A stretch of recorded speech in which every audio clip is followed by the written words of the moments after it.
So Genesis 2 goes on to say that God put Adam in this garden, and there's all these trees that he can eat.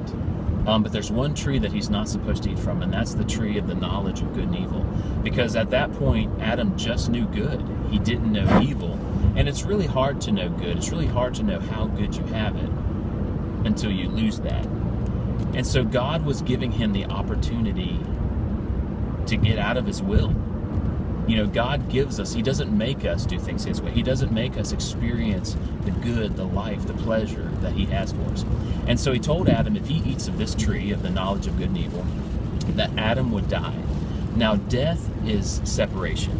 So what was going to happen is Adam, if he ate from this tree, he would be spiritually disconnected or separated from God. And then that would lead to a physical death where his body would be separated from his soul and his spirit. And this is the option that we have in our lives.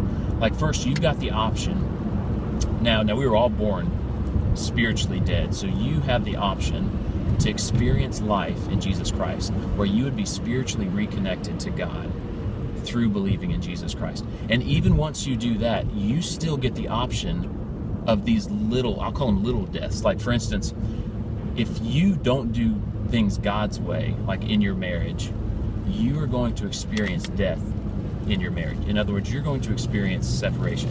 And so think of it in those terms. Anytime you want to do something outside of God's will, it will lead to death. And that means that you will experience separation from something that you really do want.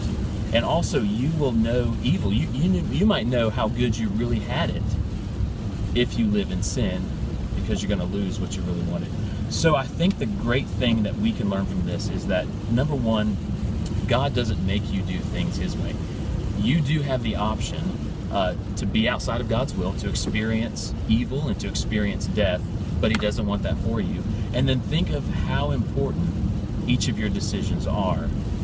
And whenever you feel tempted to do something wrong, just remember, it's going to separate you from something that you really want.